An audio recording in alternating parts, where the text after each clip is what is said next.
Hello, and thanks for tuning in to another episode of The Director's Cut, brought to you by the Directors Guild of America, featuring today's top directors sharing behind-the-scenes stories of their latest films and insights into the craft of directing. The Director's Cut is now available on Spotify, so please take a second to subscribe to our podcast on Spotify, iTunes, or wherever you get your podcasts.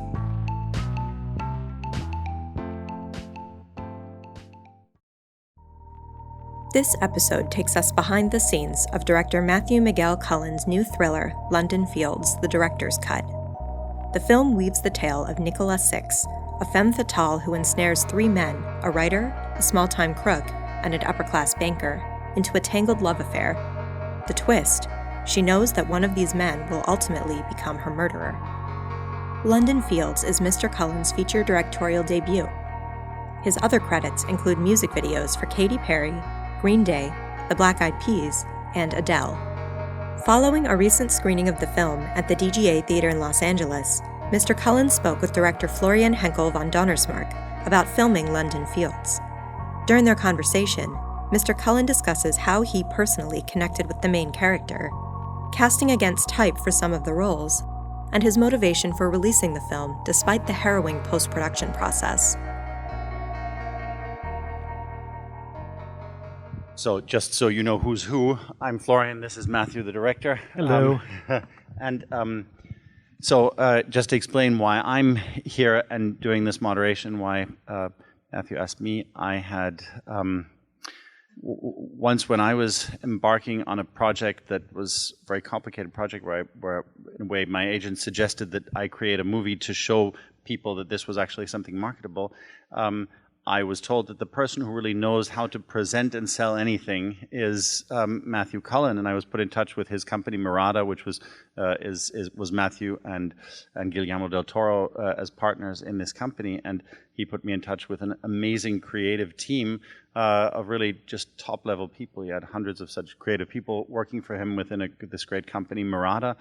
And so that's how we got to know each other, and I know that at that point Matthew was someone who was probably, is probably the hottest music, video, and commercial director in town, and had worked with all the greats in music videos. Had worked with Jay-Z and Adele and Katy Perry and Pink and REM, anybody you can think of, all the great names, they all want Matthew to direct their videos, and some of these videos have billions of hits. It's really interesting. He manages to create something that just makes you watch the whole thing. So I was very intrigued when Matthew told me about his plans of feature filmmaking, and he had a very beautiful project that he was developing about the outsider artist Darger. And then suddenly, I think this was about maybe 6 years ago or so, I just heard that Matthew had embarked on the journey of bringing Martin Amis's London Fields to the big screen. I was really surprised to hear that. So the question that I'd like to lead with is, what made you, you were courted by all the studios for the biggest projects. You had this incredibly successful company, and you pushed all that aside to focus on this film and devote, I think now, how many years of your life to it? I think it's 5 years. 5 years in a battle, and we'll get into that in this discussion, which the DGA has asked me to keep to exactly half an hour. So it's a truly epic battle that Matthew fought for his vision of the film. It might be that this is the only time that vision gets to be seen by all of us. It's yet to be seen what version of the movie is going to be released on iTunes, and for later consumption. Yep. So, what made you embark on this? Why this project? Why did you put all your life and passion and resources and everything into this? Well, thank you for that introduction, by the way, Florian. Very honored to have you up here moderating, and thank you everybody for coming tonight. It's been an incredible journey to get the film up on the big screen, and there's probably no prouder place that I can have it play than at the DGA, amongst my peers. It's 5 years of I call it's the London Fields Twilight Zone episode, because it doesn't ever seem to end. It's the director that can't get the film that he envisioned and wanted to put on the big screen from the very beginning up on the big screen. But why did I do it? I've asked myself that many times over the years at different phases of this project, and it was at that time. My company was doing very, very well, very successful, and there was a window of opportunity where I felt like, okay, you know what, I can walk away, from my company, which I ran and was a sort of the head creative for Murata, and so there was this window of opportunity, and I was attached to various projects, studio projects, and didn't really imagine that I would have made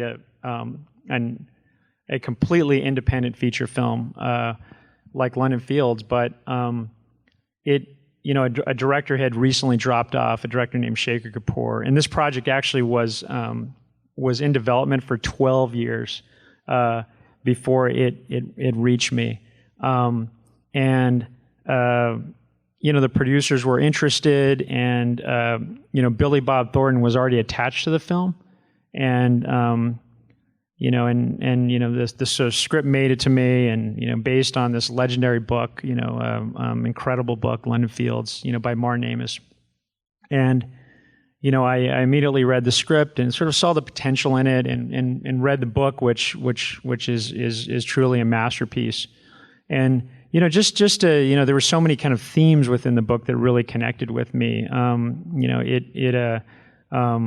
these themes of creativity and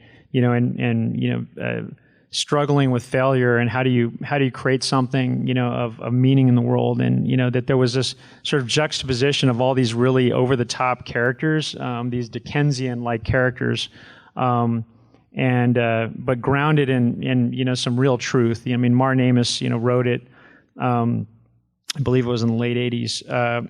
But it was almost like a kind of prophecy of things to come, in the world.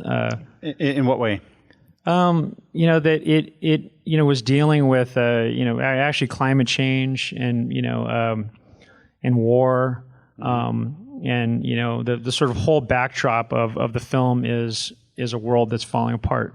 Mm-hmm. There's 2 nuclear warheads that are pointed towards London, and so everybody's trying to get out, and there's this one guy that's trying to get in, to sort of find a story. Mm-hmm. So this kind of like backdrop of fear and destruction, it's not too different than how we all feel right now, with sort of living in the this in the news climate right now. But just back to why I connected with it, it had both a really powerful kind of truth at its core and themes that connected with me, but it was also had the potential to be poppy. It had a potential to sort of do something that I can do, some interesting world building with, and as with a lot of the work that I've done over the years, it tends to be world building. The videos are sort of their own little universes, and they take place at different times and different genres, and I like to mix it up a lot. And I saw the potential in that, something that was almost like a graphic novel, but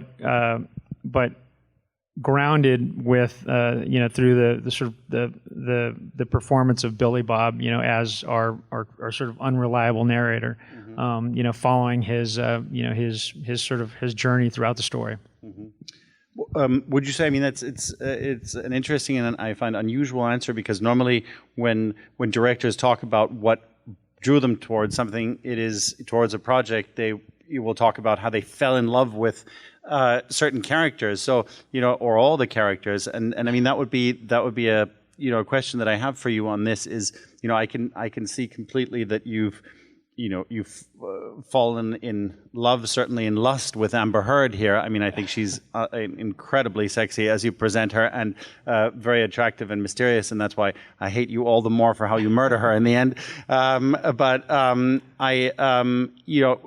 Did you love these characters? I mean, are they people that you connect with?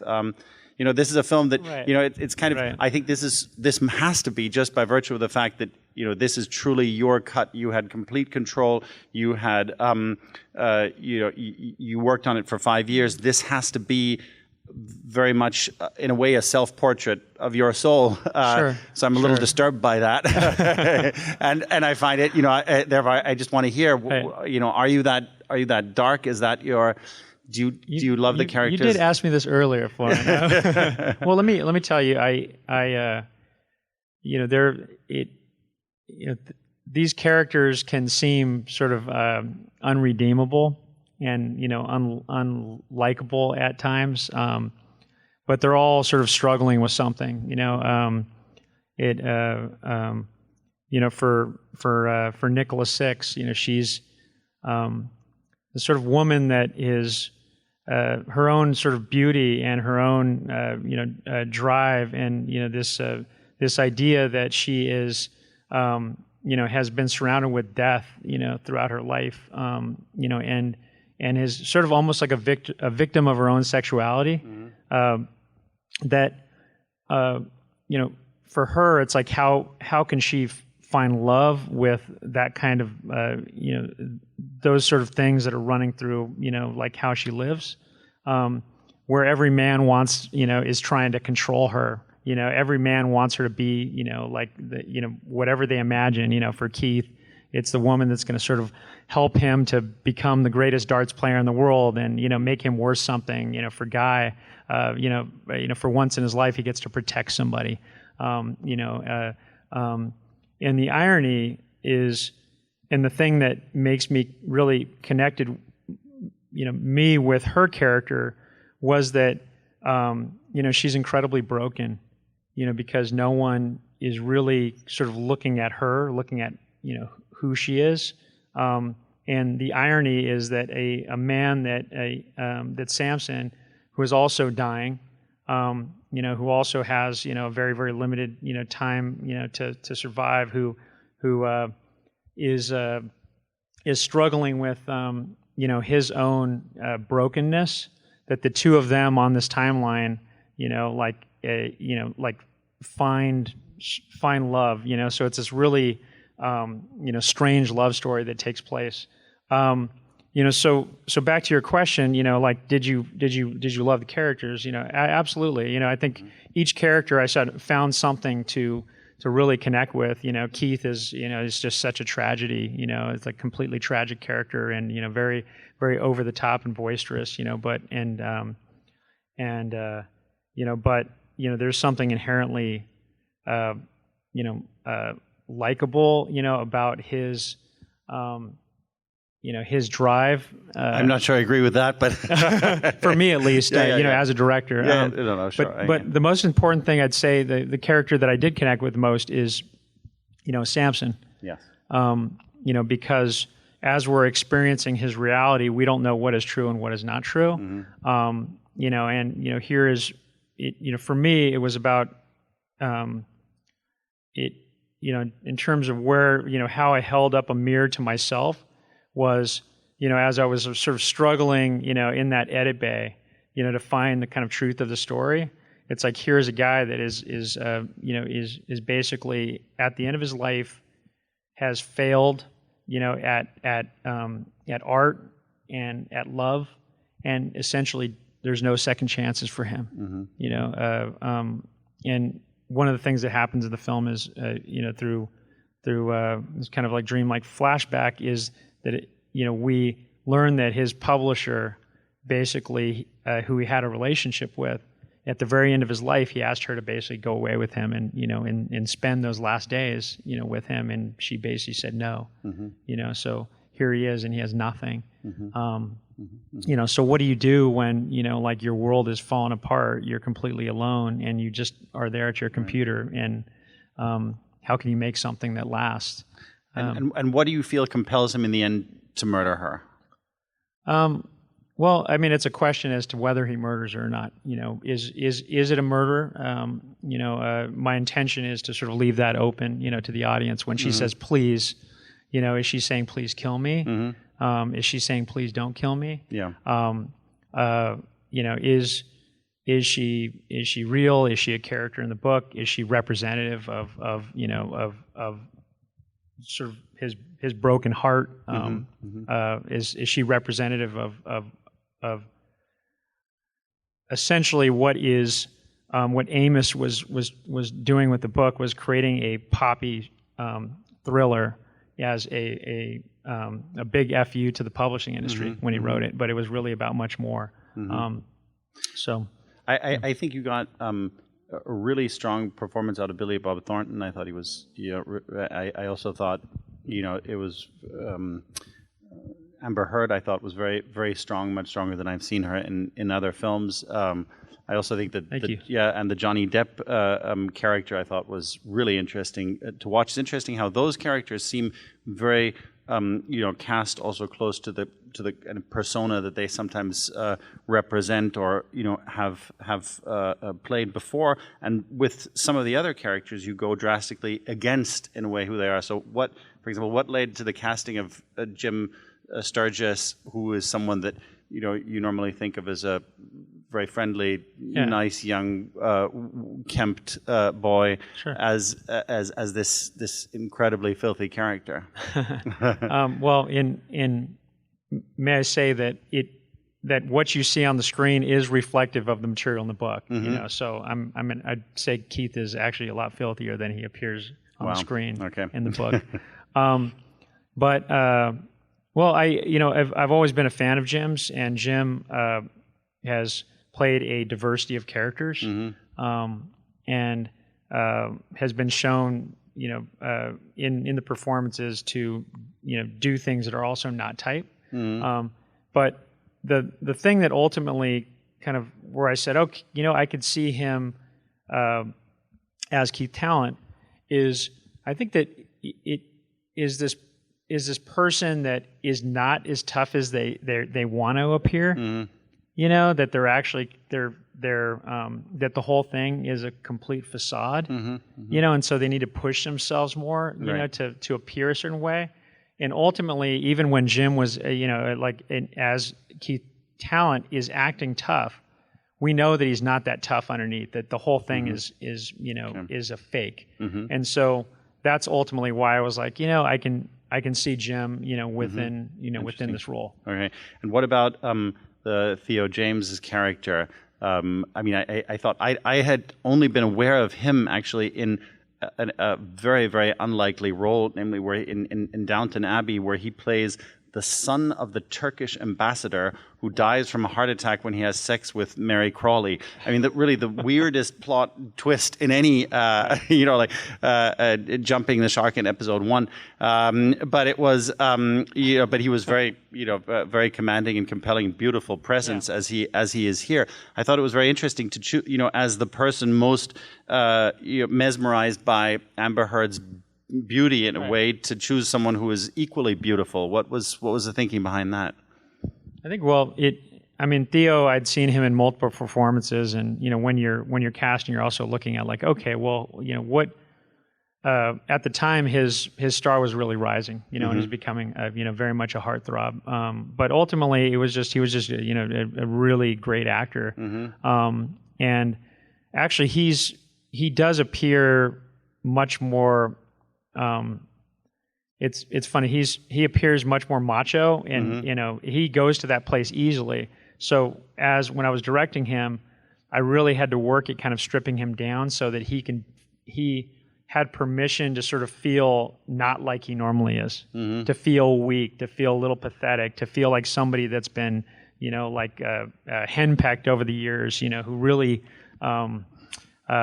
you know, is sort of trying to find his voice. So essentially the two characters, Keith Talent and Guy Clinch, they're on opposite ends at the beginning of the film, right? Keith is the powerful one, and Guy Clinch is the weak one. And Nicola Six essentially, through her manipulations, she completely changes that, so that they become what the others were, at the beginning. So really in casting against type for both of them, because Guy Clinch is a bit of a chump, and it was, my goal was to actually, turn their, the strength in one and weak in one, over the course of the film. Okay, so but before we go into the whole incredible production adventure that were these 5 years, I just want to ask you one more creative question. What was your main thinking behind these montage sequences, mainly of destruction, but of also other things? What was the main impulse behind that? I mean, it's just there's a the underlying material of the book is, it's using all sorts of language from a nuclear war, Trinity, the sort of the history of war, throughout, and obviously Enola Gay and Little Boy, and so there was a real kind of natural vernacular to be using, a documentary approach to run concurrent to, maybe the more slick or cinematic, like filmmaking style.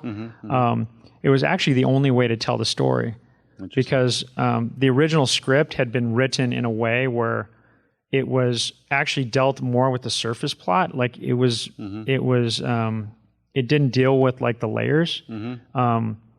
And I knew that going in, but I also knew that I was going to be able to solve it with the way I was going to tell it in other ways. So it was an absolute necessity, to use Robert Oppenheimer as this sort of ghost, this voice that that runs throughout throughout the story.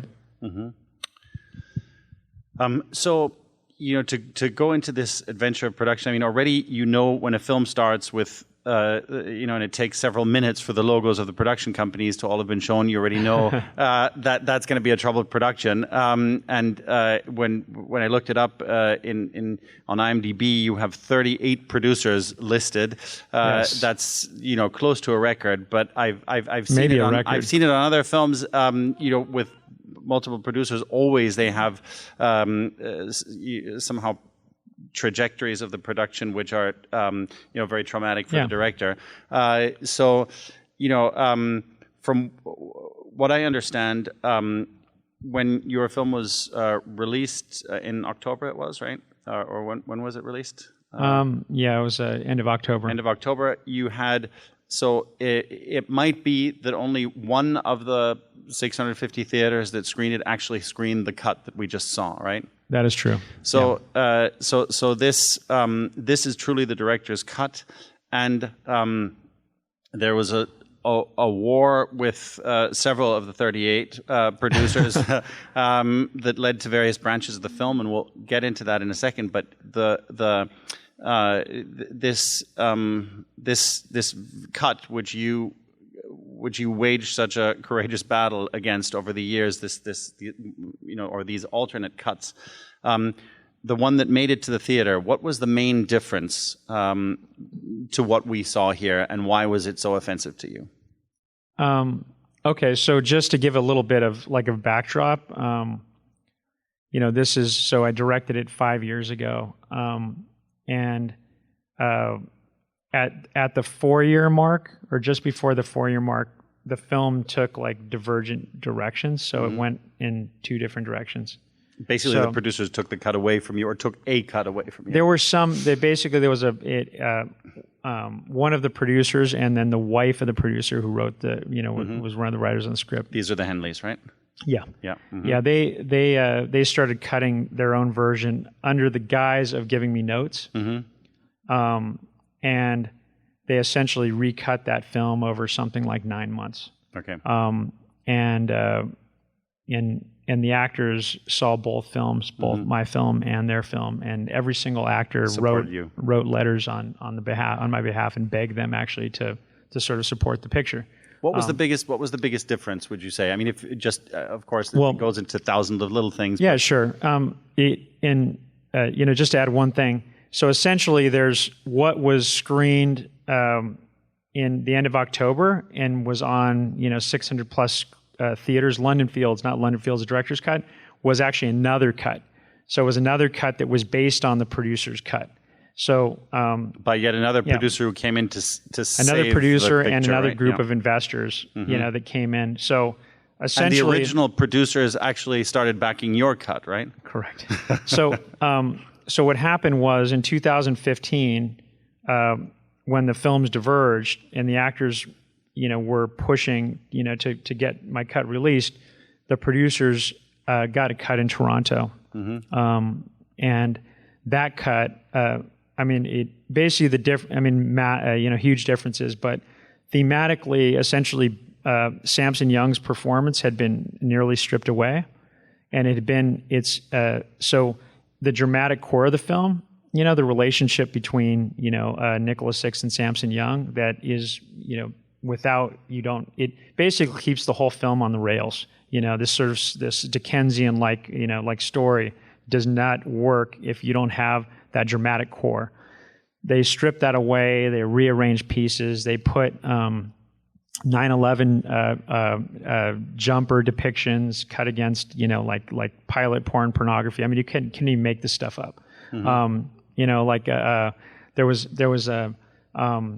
some what could have been very dangerous footage of like the holy site in Mecca cut against like destruction and some things that were very alarming to me. The nudity was expressed in a completely different way. It was much more gratuitous. It was exactly what I didn't want it to be, and what Amber Heard and I agreed to.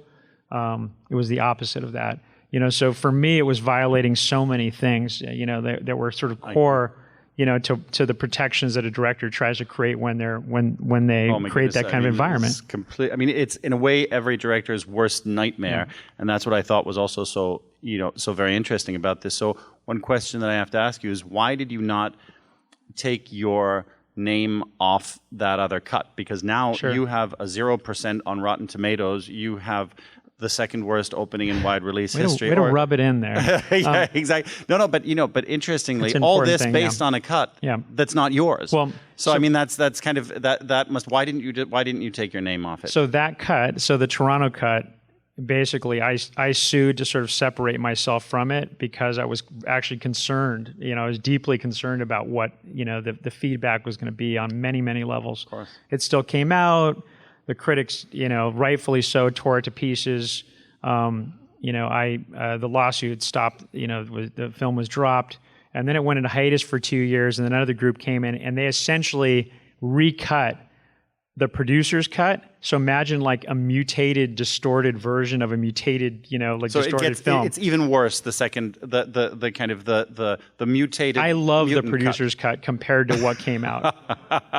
You can't even believe. At least the producer's cut had some cool music and was like avant-garde and weird, and you just kind of scratch your head and go, "What the hell's going on?" Yeah, these are the producers who made Virgin Suicides and Buffalo 66 and American Psycho, very illustrious films. But they basically they came this past year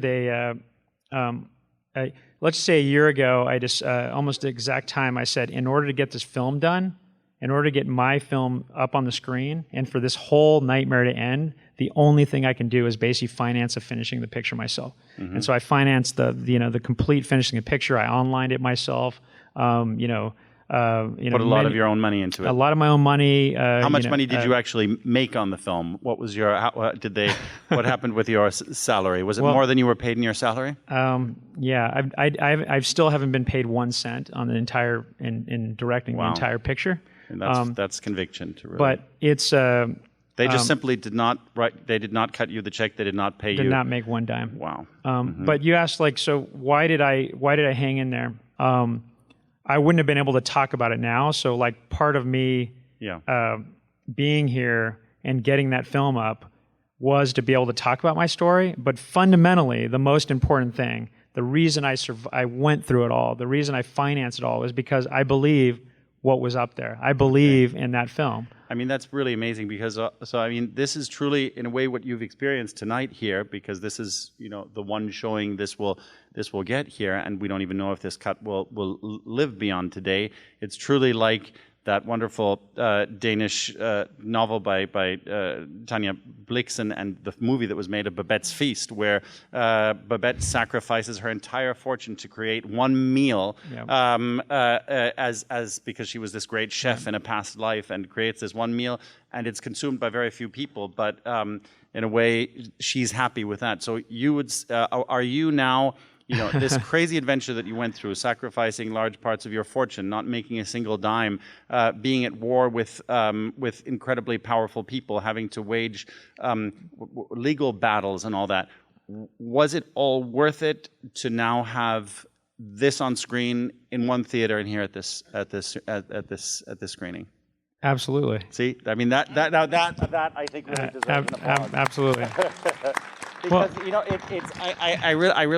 find that fascinating, and that's what really fascinates me about this film, is how just having one's vision fulfilled, whether people agree with that vision or not, that is in a way becomes a mission in life, and I find it in a way doubly interesting in your case because you've made so many commercials, and probably also in the music videos where often. The very thing that, for instance, had made me afraid of embarking on commercials is that you have to be so accommodating with people, and if they want to change something, you say, yes, of course, it's part of being professional to change it. It's not like they will appreciate a fight for that. So in a way, I find it so interesting that you, as a person coming from that world, fought with such conviction for this. It's a very good point. I am actually a very accommodating director. Mm-hmm. I mean, there were 100 points. 100 times when I could at least where I'm like, all right, please, let's come together. Let's figure this out. I beg you, just give me some notes, let's work from this cut. And everybody believed, okay, they have the answers. They knew what the better thing, not the director. Mm-hmm. And there's this thing that's very, it's a trend that I think is completely wrong, which is that the director is somehow out of their mind. Yeah. Somehow can't accommodate notes, can't work, to sort of figure it out. We've got to get the director out of the edit bay so we can really do what we need to do to fix this film. And if you think about it, it's completely absurd. I mean, it's like even leading up to the 600 theater release in which we had, between 1 and 10, only one confirmed. Basically, there was a negotiation at the very end that, according to the DGA, it's the first time that it's ever happened, which is there was a simultaneous release of essentially the investor cut, which was wide release, almost 600 theaters, and the director's cut. Mm-hmm. And it was because of my legal circumstances that that the distributor was accommodating at the very end. They didn't promote it. I did the promotion myself. Yeah. But just to tell you about absurd here, because this whole thing is a dark comedy. 3 weeks before the movie was released, the London Fields, the investor cut, here in the States, it came out in Russia, okay, and exactly, and because there were Russian investors in this latest cut. And the reviews were scathing. I mean, scathing would be a positive way to describe, what the reviews were. And I literally was Google translating the reviews, and I sent them to all the parties, and I begged them to read the reviews. I said, you know what? Somebody's come from the future. Mm-hmm. They've come and they said, here's the reviews of the movie that's going to happen when you do the wide release. And they all thought that they knew what was right and the director was wrong. Mm-hmm. I mean, even the marketing people were supposed to look at both cuts and decide which was the most marketable. Yeah. I sent the link out of the director's cut on a software where I can track how much they watch. Yeah. The marketing guy watches it, and he says, The investor's cut's definitely more marketable, right? And I look at the software, the analytics. He had watched 20 minutes of my film. He didn't watch it, and he said that it was more, was more marketable. But here, after all this, like you asked a very good question, which was like, was it worth it? It was worth it. And not only that, the original producers, the Hanleys, they gave me the distinction after everything that we've been through that London Fields, the director cut, is the final cut and official cut of London Fields. Well done. Thank you. So I applaud you for your director's spirit, and you say that they, I think all of you were wonderfully crazy in embarking on this project, and I applaud you for fighting through your vision, and for also for really seeing this as a positive closure to that whole chapter. I really think that shows incredible resilience, creative spirit, and that you're a real director. So I appreciate and honored that you. Thanks very much that you said that. Thank you, Florian. Thank you for coming out tonight. I really appreciate you coming out. Thanks for listening to another DGA Q&A. If you'd like to hear more, you can find past episodes of The Director's Cut wherever you listen to podcasts. Stay tuned for more episodes, including our upcoming Meet the Nominees series, which will feature panel discussions with DGA Award-nominated feature film and documentary directors. And be sure to subscribe so you don't miss an episode. Also, if you're enjoying our podcast, please take a moment to rate and review us on iTunes. We'd love to hear your feedback, and you can help fellow cinephiles find the show. Thanks again for listening, and we'll see you next time.